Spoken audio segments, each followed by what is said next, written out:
que nos fuera más fácil. El primero que vamos a ver va a ser sobre rinofaringitis e influenza, el segundo va a ser de faringoamigdalitis y adenoiditis, y el tercero, ya por último, va a ser de otitis media y externa. De cada uno de estos vamos a ver desde su definición, epidemiología, etiología, fisiopatología, cuadro clínico, diagnóstico, su tratamiento, las complicaciones y sobre todo la prevención. Ya con estas medidas de prevención que estamos implementando y también las aplicamos cuando dimos las pláticas a los padres de familia, pues antes teníamos un problema a partir del 2006 que el 41% de los pediátricos ya tenían un problema infeccioso. Y ahorita ya se redujo hasta un 21%. Entonces vamos bien. Siguiente. Vamos a empezar por rinofaringitis e influenza. Aquí vamos a tener en cuenta que el principal factor etiológico va a ser sobre todo viral. Sí se puede dar en ciertos casos el rinofaringitis bacteriano, pero ya como una complicación de esto, secundario a otra cosa. Siguiente. Aquí tenemos entendido que la rinofaringitis va a ser una infección generalmente viral aguda al tracto respiratorio superior, y aquí va a afectar pues principalmente lo que es la nariz, la faringe, y se le va a conocer como algo llamado catarro común o resfriado común. Aquí en este va a tener una duración de 7 a 10 días, es autolimitado y es en ciertas regiones. Ahora, con el problema que tenemos de la influenza, que también es conocida como la gripe, es que esta va a ser más grave, que la rinofaringitis, porque vamos a tener síntomas sistémicos más graves, como la fiebre alta. La fiebre alta ya la vamos a dar a partir de unos 38.5 grados, pero sí, algunos pacientes, sobre todo los menores de 2 años, vamos a tener fiebres de 39 hasta de 41 grados.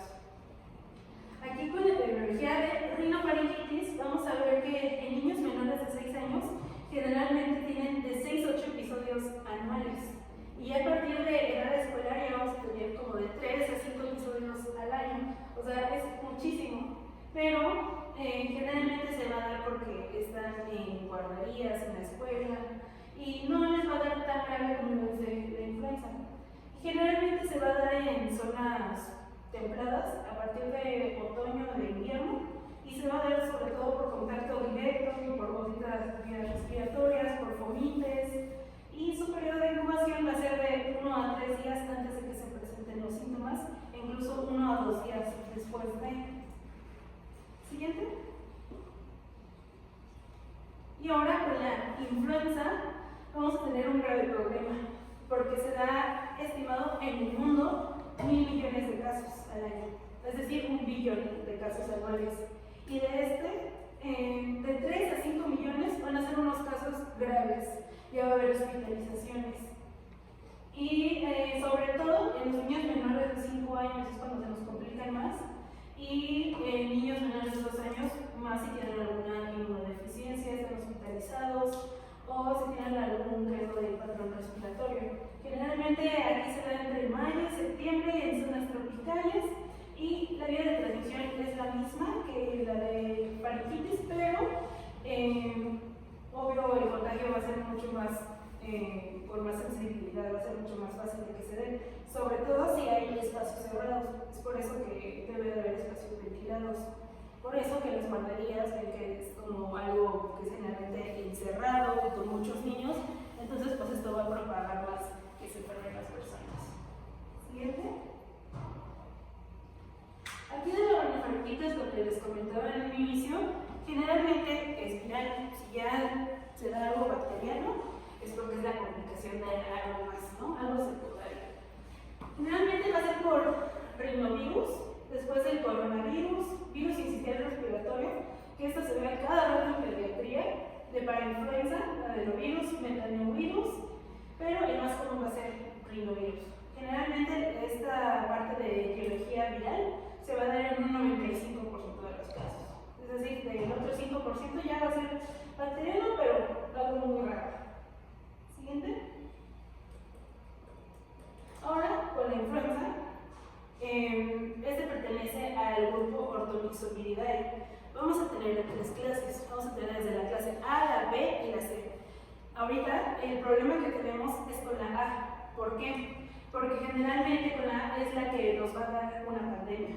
Es mucho más contagiosa que las demás. Y además por su mecanismo de acción de este virus es por unas cosas como su estructura, la hemaglutinina y la neuraminidasa. La hemaglutinina es porque le permite a este virus que se adhiera mucho mejor a la célula del epitelio respiratorio, y la neuraminidasa es porque nos ayuda a tener mucha mayor replicación de los virus y pues que se tenga mayor potencial de acción. Además de que esto va a tener una variabilidad higiénica muy fácil, sobre todo de deriva y de cambio. De deriva es que se den algunas mutaciones y entonces se dé con mayor ocurrencia, y ya con un cambio antigénico es cuando ya se cambia de cepas, y esto es lo que nos va a provocar justamente que haya pandemias. Siguiente. Ahora, con el rinovirus, este va a tener un mecanismo de acción diferente porque vamos a tener a la proteína de adhesión que se va a llamar ICAM1, que esta se va a dar sobre todo en el epitelio nasal. A partir de aquí vamos a tener un periodo de incubación de 1 a 3 días. Va el proceso inmunológico que ya conocemos, que se va a empezar a propagar citocinas proinflamatorias, va a haber activación de mastocitos, la liberación de histamina, bradicilina, la vasodilatación, y es por eso que nos va a empezar a dar síntomas desde congestión nasal, nos vamos a ver como rinorrea, por la hipersecreción de moco, además de que esto nos va a dar algún edema, y las complicaciones que se pueden ver aquí ya va a ser, por ejemplo, una sinusitis, y por esta misma inflamación de la hipersecreción del moco, vamos a ver que vamos a tener un problema en las trompas de Eustaquio, las vamos a obstruir, y ya secundario a eso, ya nos podría dar alguna otitis media. ¿Siguiente? Ahora, en comparación de con la influenza, vamos a ver que aquí va a ser mucho más complicada la respuesta inmune, porque ya no va a ser tanto de liberación de citocinas, sino que vamos a tener una tormenta de citocinas en casos graves, y esto pues nos va a generar un daño pulmonar, vamos a ver destrucción total del epitelio respiratorio ciliado, y por lo tanto vamos a tener esta pérdida de la barrera mucosa. A lo que tenemos esta pérdida, pues va a haber una sobreproducción bacteriana y va a dar mucho peor la otitis media. Y a la otitis media ya puede haber algo mucho más sistémico, que puede ser desde una mialgia, una cefalea, la fiebre alta, que es a partir de unos 38,5, que ya empieza a dar más o menos de 39 grados, de 41 grados, y con esto ya nos puede dar algo mucho más grave, que ya sería algo neurológico. Siguiente. En rinofaringitis, como habíamos dicho en el mecanismo de acción del virus, vamos a ver que se va a dar de rinorrea, que va a iniciar generalmente acuosa, y después a los 3 días más o menos ya va a ser multiburulenta. Obvio va a haber congestión nasal, una obstrucción nasal, estornudos, una odinofagia leve y tos seca o productiva. Y ya si se complicara mucho, que en estos casos sería en nuestro grupo de riesgo de niños menores de 2 años, ya vamos a tener una fiebre de 38,5 o menos, el malestar general, una cefalea, anorexia e irritabilidad, sobre todo en los lactantes.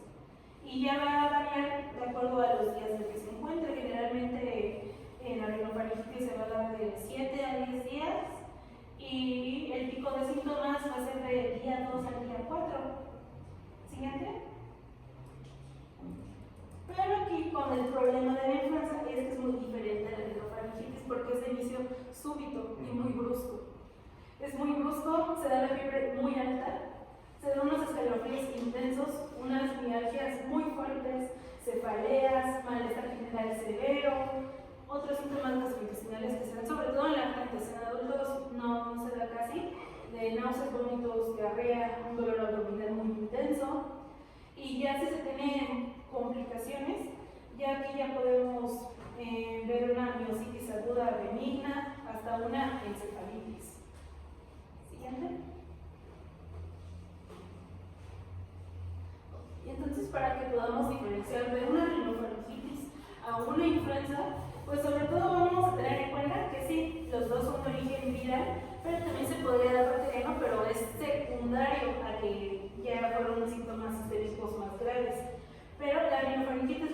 mucho más leve que el de la influenza, va a tener mucho menos fiebre, de 38.5 para abajo, pero en la influenza se va a tener una fiebre muy alta, va a ser muy intensa, va a ser de manera brusca, vamos a tener síntomas más fuertes como estas cefaleas, que puede ir de una encefalitis, que puede ir de una neumonía, y pues va a cambiar el tratamiento, ¿no? De la rinofaringitis generalmente nada más se diagnostica por pura clínica y se va a dar sobre todo antipiréticos, más que nada sintomático, considerar la deshidratación, pero en la influenza ya se puede dar en sí un antiviral, como lo es el oseltamivir, que es recomendable que se dé antes de las 48 horas y priorizarlo en pacientes que ya estén graves.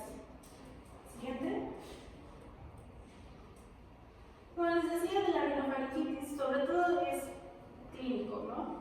Vamos a ver que va a ser mucho más leve. Sí se puede hacer un hemograma como para ver cómo están los leucocitos, si se tiene alguna linfocitosis.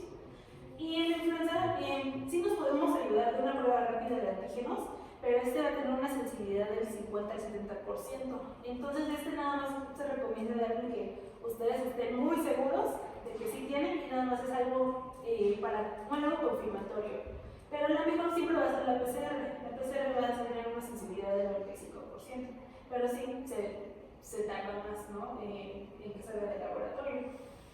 Y en caso de que tengamos algún diagnóstico diferencial que digamos es que tiene aspecto bacteriano porque ya es eso secundario A, pues podemos solicitar un cultivo viral. Siguiente. Lo que les decía, el tratamiento de la rinofaringitis generalmente es nada más tratamiento sintomático, que se va a dar un antipirético, un analgésico, paracetamol y ibuprofeno. La solución salina nasal, por si quieren hacer un lavado nasal, no se debe hacer con agua, se debe hacer específicamente con solución salina. Tener en cuenta la hidratación, un reposo, puede ser la modificación del ambiente, la elevación de la cabecera en los lactantes, porque si no, como ellos son más susceptibles porque tienen las fosas nasales más chiquitas, entonces pues hay mayor acumulación de moco y les puede dar un tipo de sinusitis. Siguiente. Y ya de la influenza, ahí sí entran los antivirales como el oseltamivir. Se da, es el principal oseltamivir, pero también se pueden dar otros como el zanamivir, el peramivir, el valosarvir. Pero es recomendable que se dé sobre todo en menores de 2 años. No se debe de dar así a todos. Se debe de dar en las primeras 48 horas.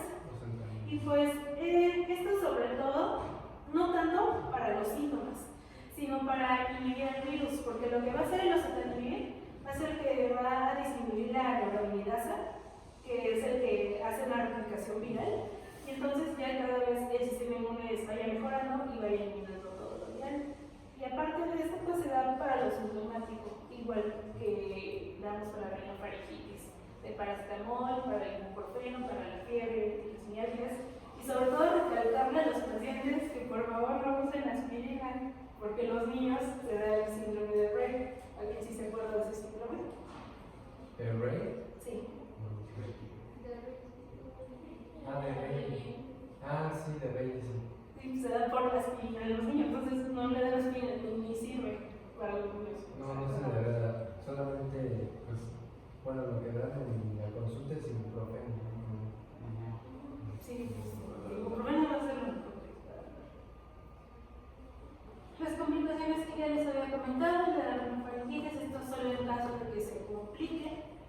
Va a ser muy raro que le den una otitis media, la sinusitis, muy raro que les dé una neumonía, pero de la influenza sí es más común de que se tengan complicaciones, sobre todo de las neumonías.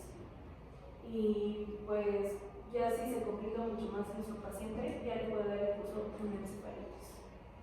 Para tener esas medidas preventivas que nos van a ayudar, tanto rinofaringitis como influenza, los dos, pues va a ser, pues primero la vacuna, ¿no? La vacuna que se da de manera anual. De influenza, ¿alguien me puede recordar a qué edad o a qué meses se da? ¿Se empieza a dar? Se empieza a dar a los 6. Sí, a partir de los 6 meses se puede dar y así cada año. Sí. Así cada año, y pues el lavado de manos frecuente y enseñarles sobre todo que no solo el lavado de manos que metan las manos al agua y ya. O sea, no, ese señal de debe durar mínimo unos 20 segundos con el jabón, extensiones cómodas de con el antibacterial y sobre todo tener pues una ventilación adecuada de los espacios, que no esté encerrado para que pueda fluir el aire. Siguiente. Estas son las bibliografías que usé, las pueden consultar. El que más sirvió es el de la guía de práctica clínica, viene como que más completo todo lo que es influenza. Ahora vamos a ir con faringoamigdalitis y adenoiditis. Este va a ser especial porque vamos a tener implicada una estructura anatómica que se va a llamar los anillos linfáticos de Waldeyer. ¿Alguien se acuerda más o menos de qué consiste esto? Son los, bueno, donde están todos los anillos linfáticos pues de toda la región como cérvico, faringocervical. Sí, correcto. Pues esta estructura se define como un tejido linfoide que nos va a ayudar sobre todo para la entrada de patógenos respiratorios y digestivos. Entonces, como se va a ver afectado pues se van a ver afectadas las estructuras adyacentes. Entonces, con faringoamigdalitis, pues como su nombre dice, vamos a ver que es una inflamación aguda de la faringe, de las amígdalas o todas las palatinas, que puede ser tanto viral como bacteriano, pero generalmente es viral. La adenoiditis, que va a ser la inflamación de las amígdalas faringeas, que están ubicadas sobre todo en la nasofaringe. Y vamos a tener en conjunto esta anillo de Waldeyer, que es un conjunto de tejido linfoide que va justamente a rodear la entrada de las vías aérea y digestiva, que va a componer 4 tipos de amígdalas, desde la palatina, la faríngea, la lingual y la tubárica.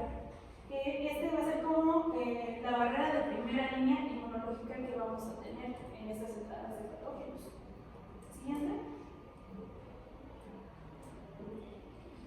En faringoamigdalitis, esto vamos a ver que es la principal causa de consulta pediátrica por infección.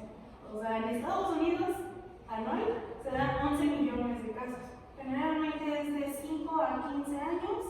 En niños menores de 3 años, su predominio siempre va a ser viral.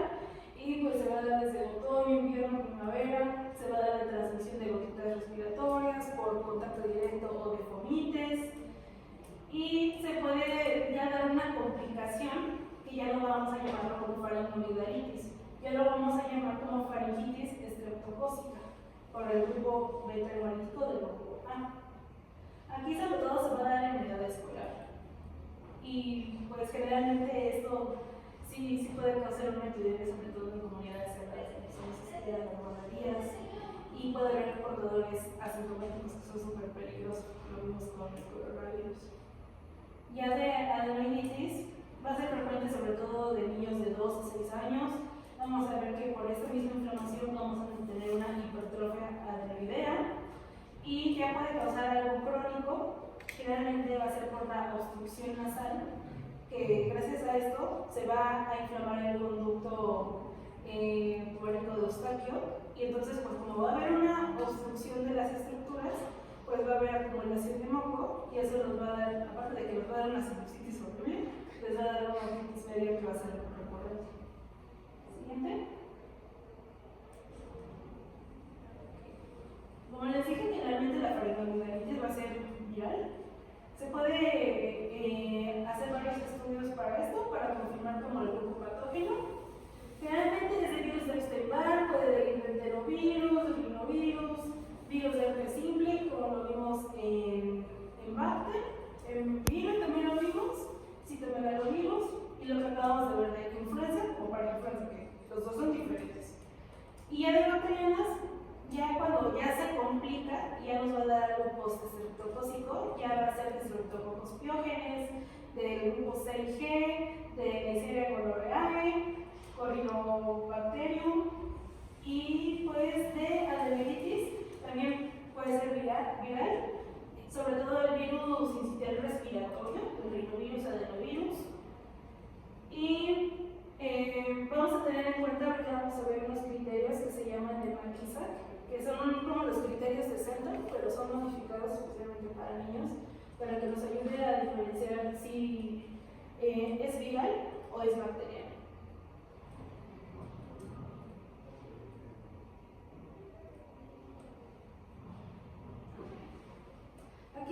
amigdalitis, para resumir todo el mecanismo de acción, vamos a ver que aquí sobre todo vamos a tener un edema, una hiperemia de la mucosa, y eso nos va a generar una odinofagia, y por lo tanto nos va a generar algún exudado, que ya lo vamos a ver ahorita en este maquisac. Y cuando ya es bacteriana, ya se llama faringoamigdalitis bacteriana, generalmente es por el Piógenes. Vamos a ver que de las células epiteliales mediante una proteína M se van a adherir, y entonces ya va a haber una invasión tisular, vamos a ver que hay citotoxicidad, vamos a ver cómo hay diseminación tisular por la hialuronidasa, va a haber una respuesta inflamatoria intensa, y aquí es cuando ya vamos a tener presencia del exudado. Y por complicación de este, pues vamos a tener una fiebre que puede complicarse más y ya volverse reumática. Y aquí con la dermatitis, igual que se puede dar por viral, tanto bacteriano, aquí ya vamos a tener completamente una obstrucción nasofaríngea. Ya vamos a tener la disfunción de la trompa de Eustaquio. Entonces vamos a tener definitivamente una otitis media o una más complicada. Y ya a partir de aquí vamos a tener una hiperplasia del tejido linfoide de esta estructura de los anillos de Waldeyer. Siguiente.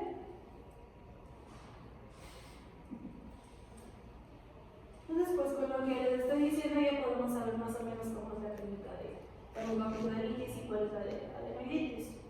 Finalmente de faringoamigdalitis, pues vamos a tener, sí, odinofagia, vamos a tener la fiebre pero moderada, vamos a tener rinorrea, vamos a tener presencia de tos, que esto como está en esta zona nasal puede ascender y ya nos puede dar algún tipo de conjuntivitis, el exantema y adenopatías cervicales que van a ser leves, pero sí al tacto van a ser dolorosas. Y ya si se vuelve algo bacteriano, ya va a ser mucho más intenso. Vamos a tener los mismos síntomas, pero mucho más intensos, como ya la fiebre ya va a ser, pero más alta. Ya vamos a tener la presencia de exudado amigdalino como blanquecino amarillento.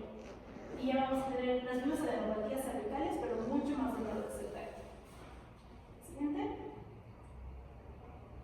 Y aquí con la adenoiditis, pues además de la obstrucción nasal que vamos a tener, la rinorrea, la fiebre, vamos a tener sobre todo ya alteraciones de la respiración. Ya vamos a escuchar sobre todo a los lactantes que tienen algún tipo como de ronquido, de una voz ya nasal, por esta misma obstrucción nasal crónica, que va a ser el principal síntoma que vamos a tener.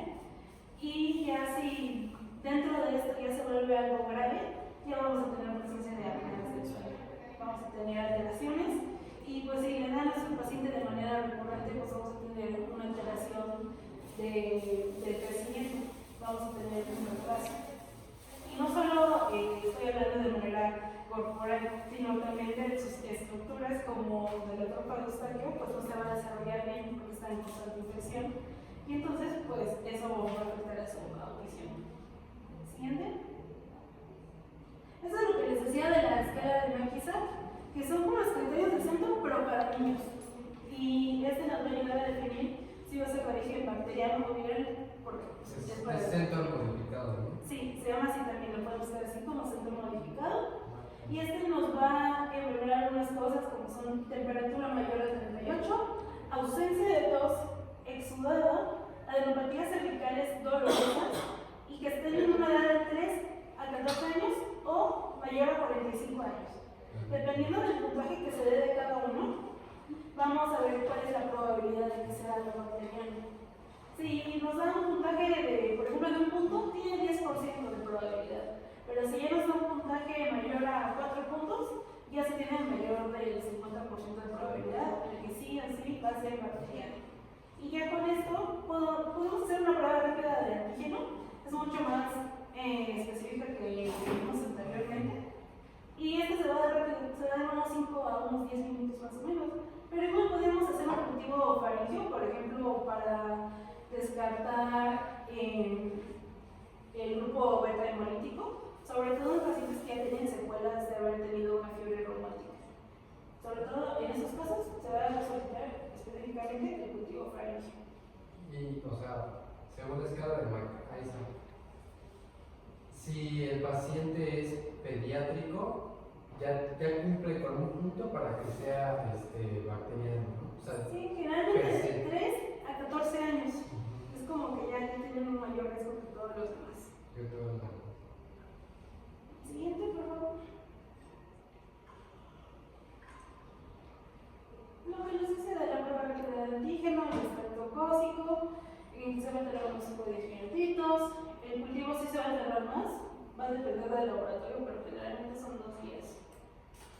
La biometría hemática, sobre todo para ver si hay leucocitosis, linfocitosis. Y pues otro que se puede hacer también, pero no es común que se haga, es para anticuerpos antiestreptolicina. Siguiente. Entonces, el tratamiento que vamos a tener para la faringoamigdalitis generalmente va a ser analgésicos y antipiréticos. Va a ser de paracetamol, de ibuprofeno, máximo 5 dosis al día como máximo. Si se tiene algún síntoma inflamatorio muy cañón, va a ser de dosis máxima. Vamos a tener una dieta blanda, fría, pues porque vamos a tener la inflamación y para que nos ayude a digerir, para evitar más orinofagia. Y medidas que van a ser, por ejemplo, las garras con agua tibia con sal, o ahorita lo están haciendo como con bicarbonato, he visto. Anestésicos tópicos, si ya la orinofagia es muy fuerte. Si en raro caso no fuera ya fuera una complicación bacteriana, una mononucleosis, ya se van a dar otras medidas como corticosteroides y pues evitar el contacto con otras personas porque esto es sumamente contagioso. Siguiente. Ahora, en caso de que ya dieron una faringoamigdalitis, pero bacteriana combinada con la viral, ya se van a dar cosas más fuertes. Ya vamos a empezar con amoxicilina o en otro caso una penicilina vía oral.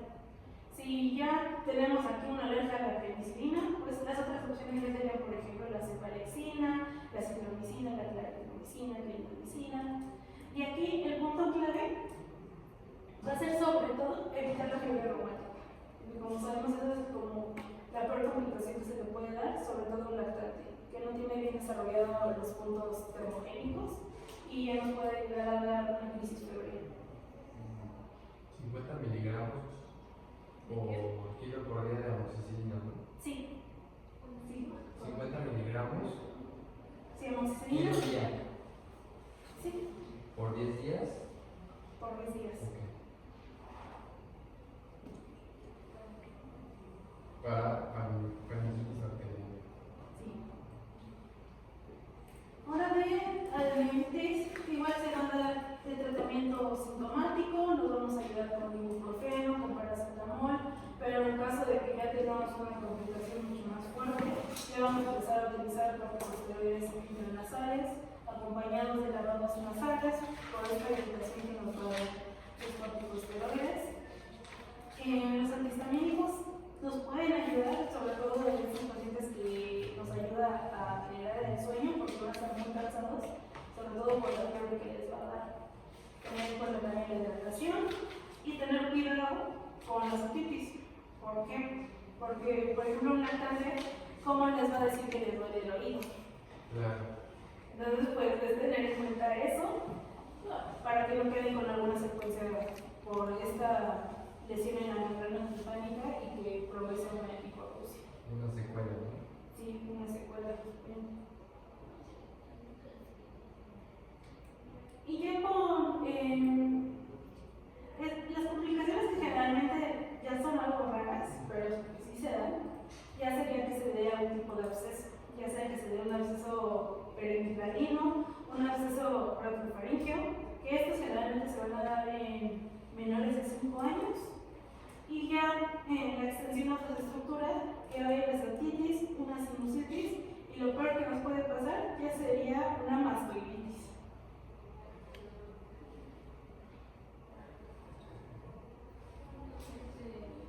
Lo que vimos de la complicación que nos va a dar el faringoamigdalitis, lo peor que nos puede dar es la fiebre reumática.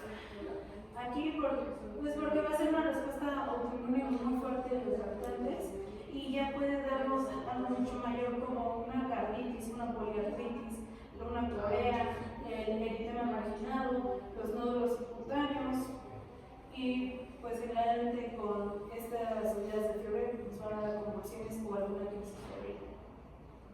Ya como una complicación que también suele darse sobre todo en menores de 2 años una glomerulonefritis post-estreptocócica. Que aquí ya vamos a tener otros síntomas como algo hipertensivo, de problemas en la diuresis. Siguiente. Pues es la misma prevención que les di por ejemplo, con la influenza, pero aquí vamos a ser mucho más específicos, como el de no compartir los utensilios, que los vasos, que los cubiertos, tener esa etiqueta respiratoria, si se llama, de tratar de educar estornudando o tosiendo con la parte anterior del codo. Lo malo de esto es que no existe una vacuna disponible para el grupo Streptococo betabolítico A, pero como entre comillas afortunadamente va a ser de origen viral, pues va a tener una resolución contra términos sintomáticos, ¿no? Siguiente. Estas son las referencias. Ahora, este es el último bloque, es la otitis media y externa. Esta generalmente sí puede ir de bacteriana y viral, pero sobre todo se va a presentar como una complicación de algo más. No es en sí la misma enfermedad solita. La otitis media aguda, como su nombre lo dice, vamos a ver que es una inflamación aguda del oído medio con presencia de efusión. Va a ser de inicio agudo, menor de 48 horas más o menos. Vamos a tener signos de inflamación en la membrana timpánica, como la exploración por medio de otoscopía. Y generalmente es la causa más frecuente en prescripción de antibióticos en pediatría. También vamos a tener otro grado de otitis media, que ya lo llaman como oído pegajoso, que ya vamos a tener presencia de líquido pero curiosamente no vamos a tener signos de inflamación aguda.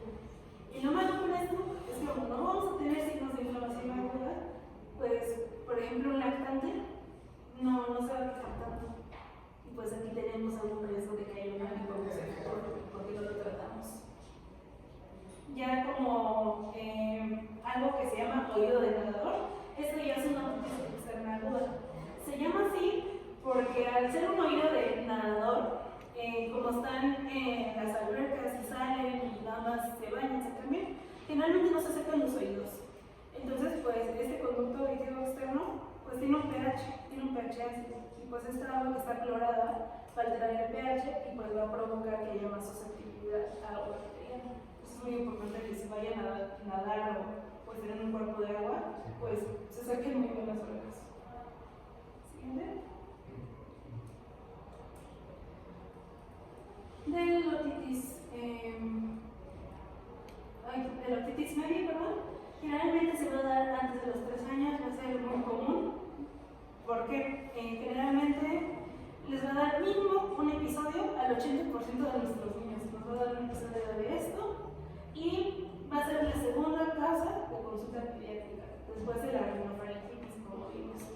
Los factores de riesgo que vamos a tener pues son menores de 2 años, porque su estructura anatómica de la trompa de Eustaquio pues va a estar horizontal, va a estar más corta, entonces cualquier inflamación mínima que sea pues va a intensificarse más por esta estructura que es tan pequeña. Otro que va a ser un tabaquismo pasivo, una lactancia que ya sea por fórmula, porque vamos a tener pocos antígenos. El uso de chupón, ¿por qué el uso de chupón? Porque aquí vamos a tener pues, la zona nasal, vamos a estar conectados con la faringe, entonces el efecto de chupón nos va a hacer que esas estructuras como que hagan un efecto de succión, entonces pues se disminuyen, y entonces al disminuirse pues se va a acumular más. Esa es la desventaja. No le das chupón. Sí, correcto. No le das chupón, no sirve, en serio. Y generalmente el pico se va a dar entre otoño, invierno, por el virus sincitial respiratorio, por la influenza, y pues sí había un impacto muy cañón por los antivacunas, que se ha propagado más el virus, ha crecido, sobre todo el rinovirus influenzae. Siguiente. Ahora, de otitis media aguda, sí es bacteriana, generalmente es el Streptococcus pneumoniae. Aquí vamos a ver que tenemos un problema por la resistencia a los antibióticos. El otro que nos puede dar es Haemophilus influenzae, Moraxella catarrhalis, pero esta va a ser mucho más rara, se va a dar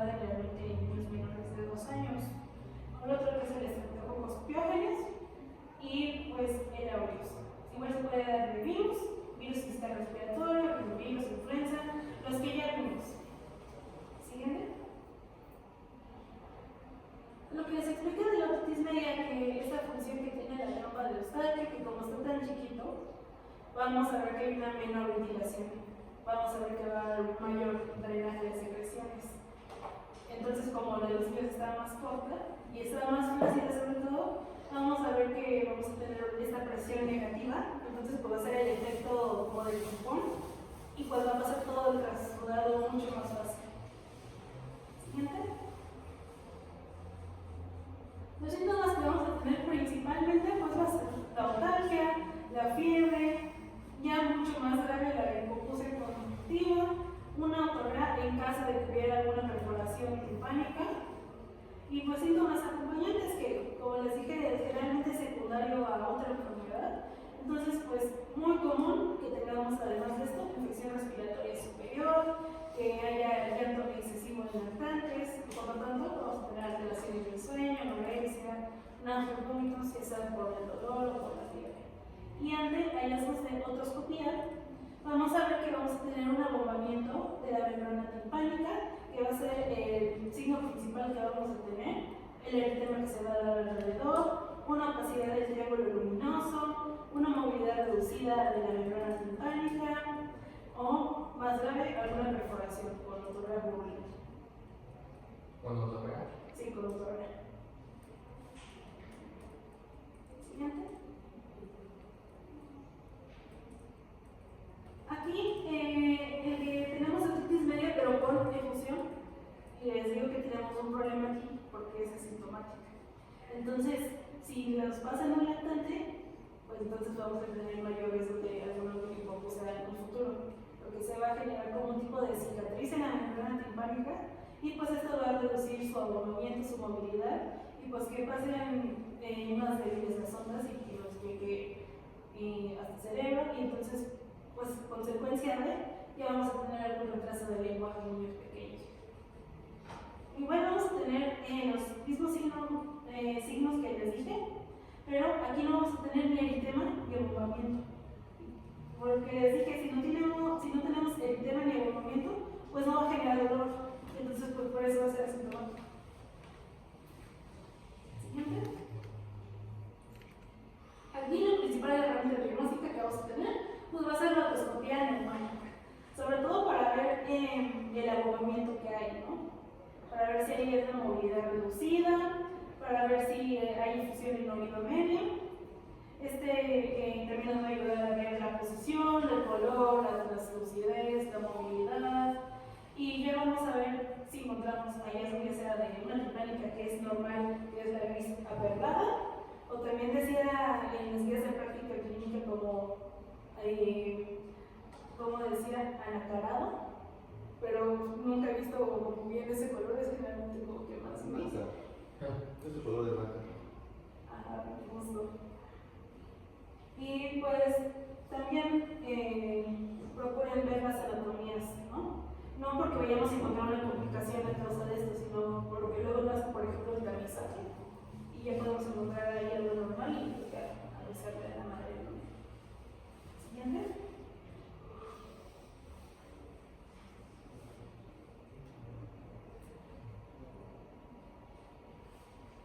Para otitis media aguda, pues vamos a tener dos criterios que nos van a ayudar. El principal siempre va a ser el abombamiento moderado o severo de la membrana timpánica. Ya con esto podemos decir que es una otitis. Ya no debemos de ver que cultivo, que PCR, que todo. No, ya vamos a saber que es una otitis. Y más si es de un inicio menor a 48 horas, es confirmatorio. Siguiente. Y aquí, sobre todo en la expectante, vamos a tener que reducir el uso de antibióticos por esta resistencia que se está haciendo a las bacterias, que ya se va a volver un caso muy difícil en el futuro, porque como es una de las principales causas en consulta de pediatría, pues imagínense unos 10 años de problema que vamos a tener con esto. Y pues nos podemos apoyar sobre todo en los antibióticos, en los analgésicos, ver sobre todo la hidratación, porque como es de secundaria a otra enfermedad respiratoria, pues por la fiebre que nos va a dar, pues se va a reducir la cantidad de agua. Sobre todo ver la hidratación y lo antipirético y analgésico, como el paracetamol y el ibuprofeno. Sí podemos usar otras ópticas anestésicas y pues la hidratación que le digo.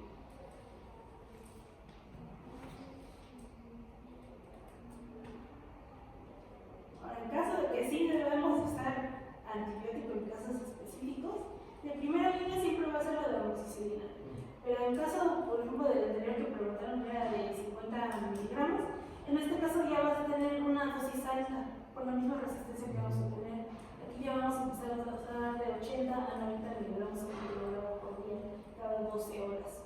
Generalmente dura unos 10 días, pero lo ideal es que veamos si a los 7 días ya remitió o si no ya continuamos. ¿Cuánto? Generalmente dura 10 días, pero si vemos que a los 7 días ya mejoró, entonces ahí los suspendemos. En caso de que no mejorara esto, pues ya le agregamos a la amoxicilina, ya el ácido clavulánico, y aquí ya es una dosis pues un poquito más alta, de 90 miligramos por kilogramo por día, pero ya nos va a cubrir muchos más patógenos como el hemofilos influenzae, catarrales, que este nos va a dar productores de beta-lactamasa. Si hay alergia a la penicilina, hay otras opciones que son, por ejemplo, la cefalozina, la citromicina, la clindamicina, y en conjunto las gotas ópticas, que igual van a tener ciprofloxacino, dexametasona, un corticoide. Y además de esto, una limpieza del conducto auditivo, sobre todo si se tiene el exudado. Siguiente.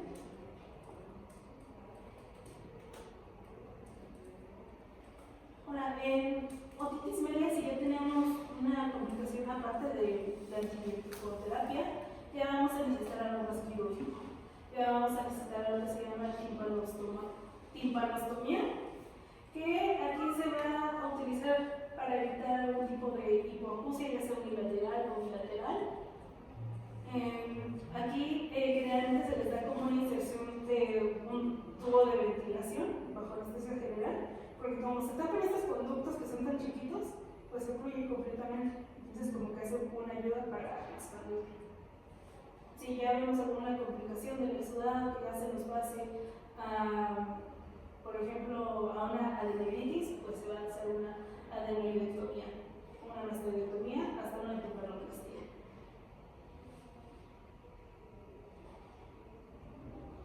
Estas complicaciones generalmente ya en casos graves como de tipo bacteriano, aparte de, por ejemplo, de la mastitis que les mencionaba, ya vamos a tener cosas más graves como la laberintis, una parálisis facial por la misma extensión al nervio facial, la petrositis, y ya algo mucho más grave ya llegaría a algo intracraneal, ya llegaría a una meningitis, a un absceso, a una trombosis